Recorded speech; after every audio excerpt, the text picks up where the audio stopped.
Good afternoon guys. Kagigising ko lang din kasi yung yung gamot na iniinom ko ay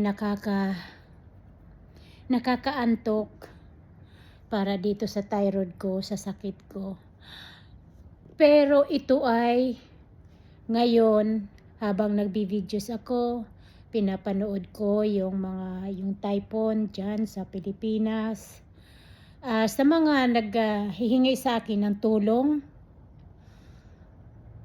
yes, makakapagbigay ako, pero hindi nga lang lahat.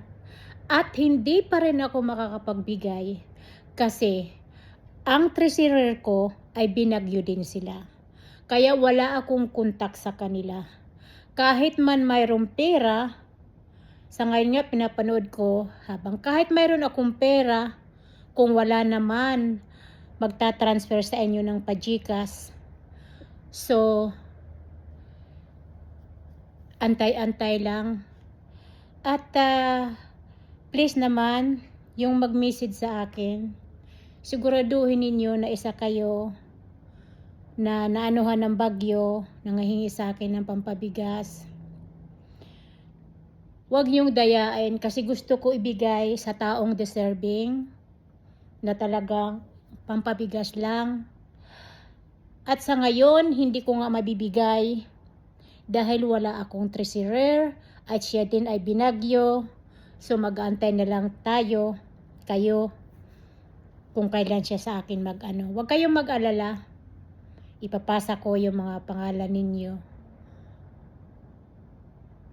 sa kanya. Nakakalungkot man dahil hindi ko kaagad maibigay sa inyo. Pero ganun talaga ang buhay. Pasensya na, patawad.